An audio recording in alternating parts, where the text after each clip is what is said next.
Assalamualaikum warahmatullahi wabarakatuh. Tapi pun, pada hari ini saya akan menjelaskan AHBK dari sisi penata usahaan. Penata usahaan hasil hutan bukan kayu. Nah, ini penting karena HHBK itu kan dilaksanakan kan pada kawasan hutan negara. Oleh karena itu perlu ditata. Nah, penataan inilah yang dituangkan ke dalam peraturan. Mari kita lihat dulu peraturannya ini yang kita perlu tahu supaya seluruh petani ataupun pengelola menjadi paham dengan aturan seperti ini. Nah, sebelumnya mahasiswa perlu mengetahui bahwa capaian pembelajarannya adalah mahasiswa dapat memahami dan menjelaskan penata usahaan hasil hutan bukan kayu. Ini salah satu contoh hasil hutan bukan kayu adalah pinus. Nah, yang lainnya banyak. Nah, mari kita lihat beberapa definisi ya di dalam Peraturan Menteri Lingkungan Hidup dan Kehutanan Republik Indonesia nomor P78 LHK Setjen garis miring PUM.1 garing 10 garing 2019 tentang penata usahaan hasil hutan bukan kayu yang berasal dari hutan negara. Penataan hasil hutan bukan kayu adalah kegiatan pencatatan dan pelaporan perencanaan produksi. Kemudian pemanenan atau pemungutan, pengukuran, dan atau pengujian, pengumpulan dan pengangkutan peredaran hasil hutan bukan kayu. Nah, itu ya definisi dari penata usahaan hasil hutan bukan kayu. Jadi aspeknya itu banyak dari mulai perencanaan sampai pengangkutan peredaran hasil hutan bukan kayu. Nah, mari kita lihat apa definisi HHBK atau hasil hutan bukan kayu. Beberapa literatur menyebutkan HHNK, tapi di dalam peraturan menteri disebutnya HHBK. HHBK adalah hasil hutan hayati. Kata hayati ini yang penting. Hasil hutan hayati kayu, selain kayu. Hasil hutan hayati selain kayu. Baik nabati maupun hewani, beserta produk turunannya. Dan budidaya yang berasal dari hutan negara. Nah, kalau kita lihat dari definisi ini, berarti adalah hasil hutan yang berupa hayati. Nah, hayati berarti tidak termasuk yang mineral. Ya, tidak termasuk yang fisik, tetapi hayati. Hasilnya dari hayati. Selain daripada kayu. Karena kalau kayu itu bisa habis hasil hutan bukan kayunya. Karena kalau kita mengambil kayunya sama dengan menebang. Nah, baik nabati maksudnya ini tumbuhan maupun hewani. Hewani itu termasuk satwa beserta produk turunan dan budidaya yang berasal dari hutan negara. Hewani, binatang. beserta produk turunan dan budidaya yang berasal dari hutan negara. Nah, definisi berikutnya di dalam HBK penting kita ketahui adalah SIPUHH. Singkatan adalah Sistem Informasi Penatausahaan Hasil Hutan yang selanjutnya disebut SIPUHH. Adalah sistem informasi berbasis web yang digunakan sebagai sarana pencatatan dan pelaporan secara elektronik dalam pelaksanaan penatausahaan hasil hutan. Nah, ini udah mulai modern. Jadi nanti para petani di sekitar kawasan hutan yang punya usaha hasil hutan bukan kayu perlu belajar tentang penggunaan sistem informasi ini. Ini perlu ada pelatihan dulu terlebih dahulu. Pelatihan, bagaimana cara menggunakan sistem informasi ini, programnya seperti apa. Nah, jadi input datanya itu mesti dilatih. Sehingga nanti di dalam proses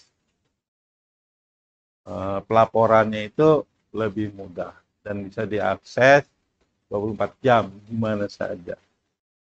Sementara ini kan belum. Mungkin ada 1-2 tempat.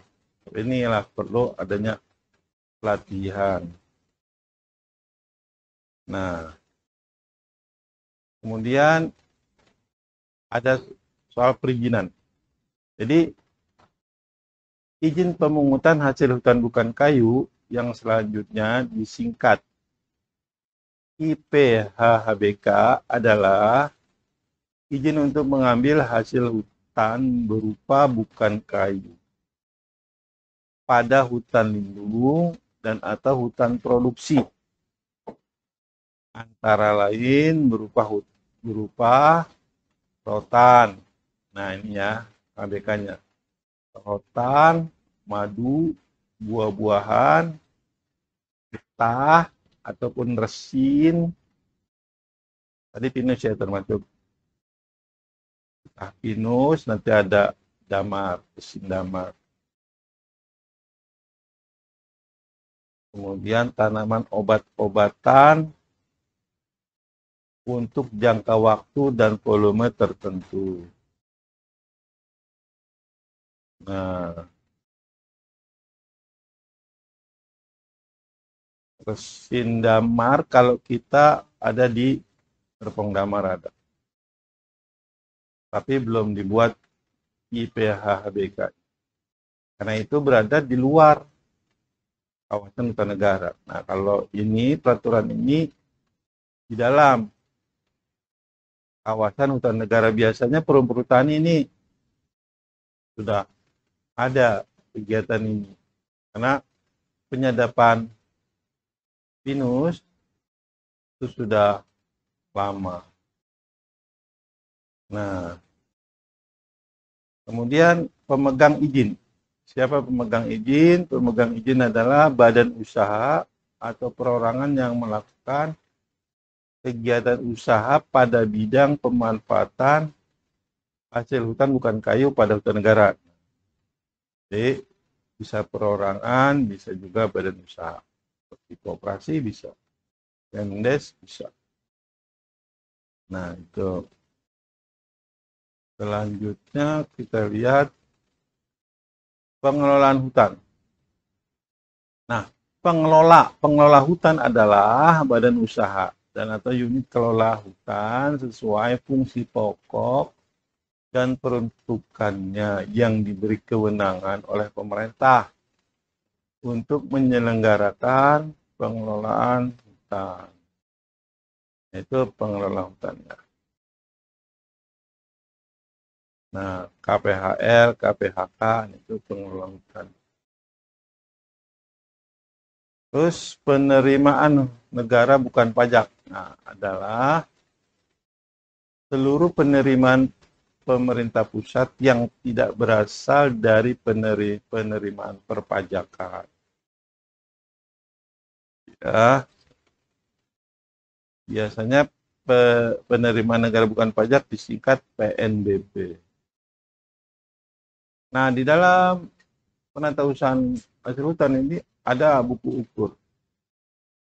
Nah, buku ukur apa itu? Buku ukur adalah catatan data hasil pengukuran pengujian hasil hutan bukan kayu dari lokasi pemanenan atau pemungutan yang telah ditetapkan.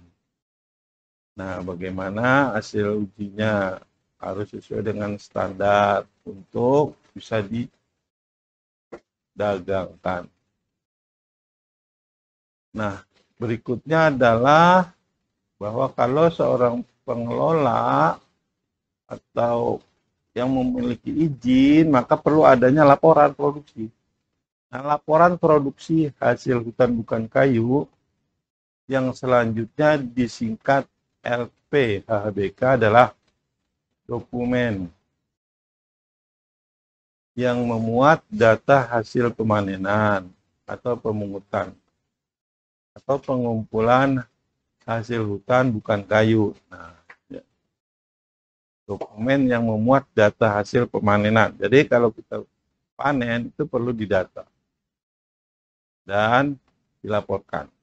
Nah, itu laporannya isinya seperti itu ya, data-data hasil pemanenan. Kemudian ada SKSHBK. Nah, atau surat keterangan sahnya hasil hutan bukan kayu adalah ini berupa dokumen angkutan. Dokumen angkutan hasil hutan bukan kayu yang diterbitkan melalui SIPUH tadi. Nah, itu perlu ada surat keterangan sah hasil hutan. Selanjutnya, tenaga teknis. Tenaga teknis pengelolaan hutan produksi lestari yang disebut disingkat GANIS PHPL.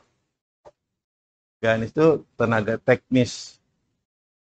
PHPL pengelola hutan produksi lestari adalah karyawan atau karyawan pemegang izin yang memiliki kompetensi di bidang pengelolaan hutan produksi lestari yang diangkat oleh Dirjen, Direktur Jenderal.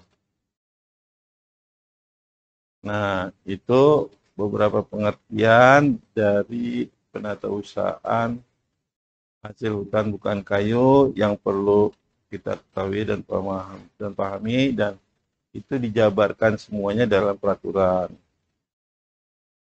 Nah, secara detail para mahasiswa dapat mempelajarinya. Demikian, wassalamualaikum warahmatullahi wabarakatuh.